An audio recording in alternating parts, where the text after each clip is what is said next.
20 of these is $1,000.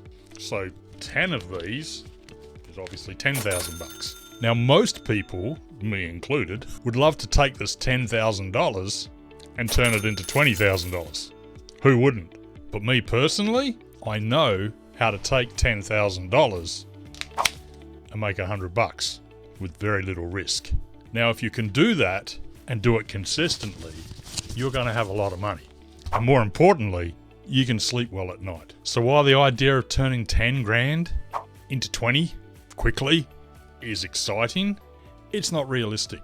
And I know there's lots of people out there promoting these get-rich-quick schemes, these trading courses where it's like, hey, I'll show you how to make money, double your money and double it again. It's not real. It's not going to happen. Save that stuff for Hollywood. As a private trader, living in the real world, we're more interested in making consistent, low-risk returns. The idea of turning 10 grand into 10,100 is not exciting, but that's 1%. If you can make $150, that's 1.5%. Now, if you can do that on a consistent basis, you're going to make astronomical rates of return. Put your money in the bank and you'll probably earn a measly 3 to maybe 4 or 5%.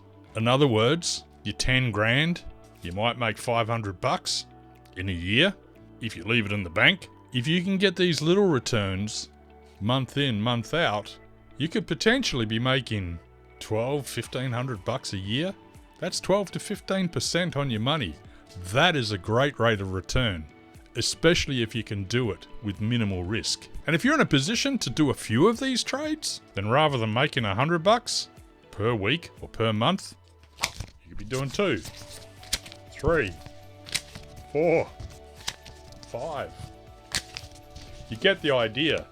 You can soon be making a full-time income as a trader by making small $100 returns consistently.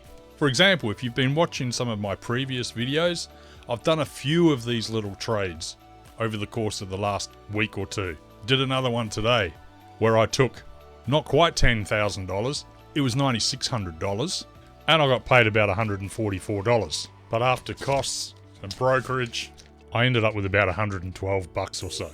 And I'm going to show you exactly how I did that trade and how I do these trades consistently. So let's have a look at today's trade. So today's the 14th of March, 2024, and I'm having a look at Bank of Queensland. Now, Bank of Queensland was at one point trading up here around about $6.20 or so. It's had a bit of a sell-off and is now at $6.11. Now, I'm starting to look at the chart and think, okay, there's a fair bit of support around the $6 mark. This was old resistance, and of course it's become new support. The stock did obviously try to get to 620, it's fallen. It's tried 620 again, fallen. But there's been a lot of trading activity around the $5.80, $6 mark. My personal view, and just remember, this is a personal view. I'm not a financial advisor, I'm not a guru, I'm not an analyst. I'm just a private trader. I trade my own money in the market, and like you, I do it with the intention of making money. I can't predict the future. I don't know what's going to happen tomorrow. I see what's happening in front of me today, and that's it. And I make a decision based on what I'm looking at today on whether I want to trade or not. You know, the objective of being a trader is capital preservation, not taking big risks.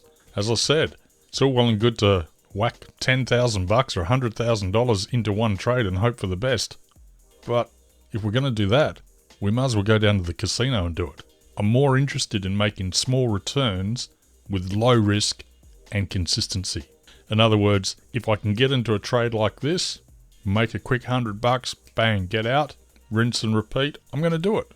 If I get it right, great. If I get it wrong, great. I learn from it.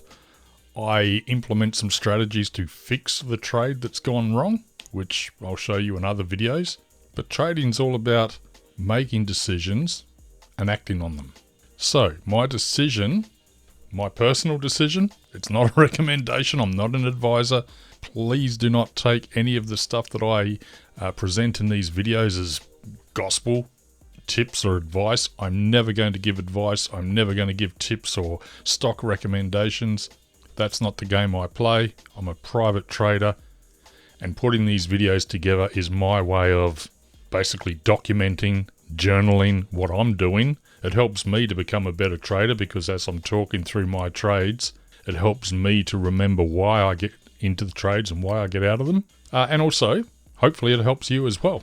If it does, comment, like, subscribe. Let me know that you like these videos and I'll keep making them.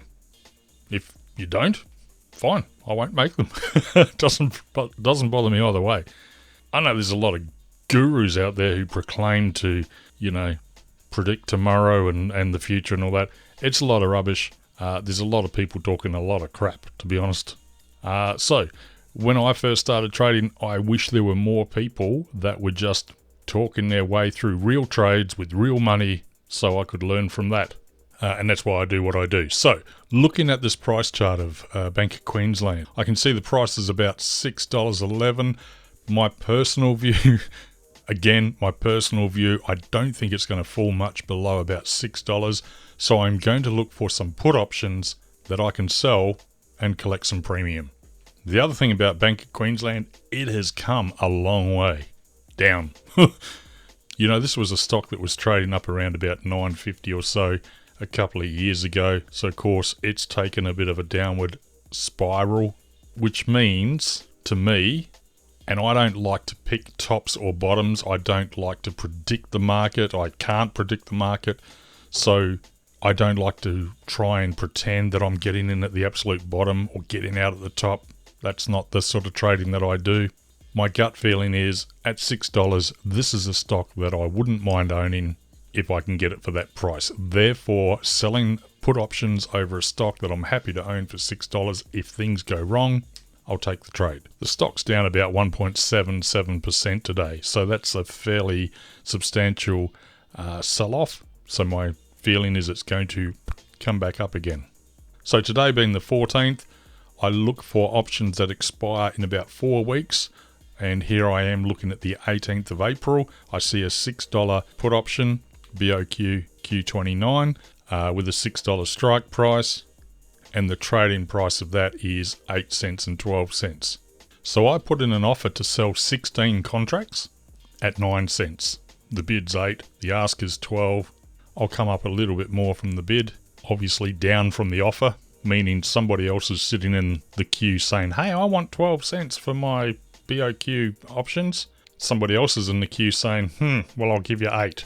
But I'm now saying, I'll sell them to you for 9 cents. You don't have to pay 12 cents. You can buy them off me for just 9 cents. So hopefully the guy who's sitting there saying, I only want to pay 8 cents will come up and buy them off me for 9. So I've jumped the queue essentially, coming in with a fairly low price, a little bit above what they're already offering at 8 cents. I'm saying, yeah, okay, come up and meet me at 9 and you got yourself a deal.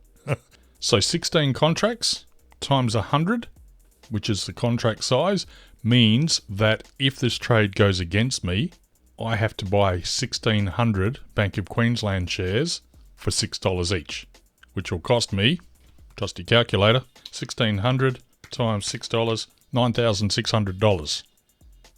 So close to 10 grand. Now, after brokerage of $34.95 and costs of $2.28, I get, if this trade goes through, I get to pocket $106.76.2. So I take that $106, 106.762, divide it by $9,600 that I'm essentially putting up, equals that number there, times that by 100. That's 1.112%. So a little over 1% on my money. In other words, $10,000, $100 is 1%, 106 is a little over that. But it's not quite 10 grand either, it's 9,600. So I proceed with the order. My order's been submitted. I then check my email to confirm that the order's gone through. I then refresh my outstanding orders and I notice that I don't have any outstanding orders, which means the order's obviously hit the market.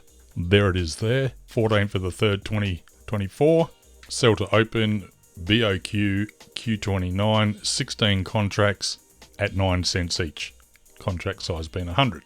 So I check my email again, and here's the trade notification letting me know that they have sold 16 contracts at 9 cents each for $144. They've taken out brokerage and costs, I've now collected $106.76. Nice. So that's another another $107 in my bank account. Done, dusted, move on to the next trade. Now again, the thing with Bank of Queensland, what I'm really saying is I've just pocketed $106. I haven't entered an actual trade. I don't own Bank of Queensland. I've sold a put option over them, giving somebody the right to sell Bank of Queensland to me for $6 per share on or before the 18th of April. Today's the 14th of March. So in about 4 weeks, anytime between now and 4 weeks' time, someone can sell Bank of Queensland to me for $6 per share. Right now, that's not going to happen. Why? Well, because Bank of Queensland's currently trading at $6.12 on the market. Why would you sell them to me for $6 when you can sell them to the market for $6.12? In other words, this put option is out of the money by 12 cents. And so long as it's out of the money, my options aren't being exercised. So that $106 I get to keep. If the stock goes south and falls below $6, I potentially am going to be exercised. So right now, I pocket this $106. I do nothing. If Bank of Queensland finishes above $6 in the next 4 weeks, I don't need to do anything. If Bank of Queensland starts falling between now and the next 4 weeks, I run the risk of, I call it a risk, it's not a risk, because if I get assigned the stock for $6, then I own the stock for $6, or $9,600 because I've got 1,600 of them. I can then sell call options over them, and so it goes, and we'll talk about that in other videos.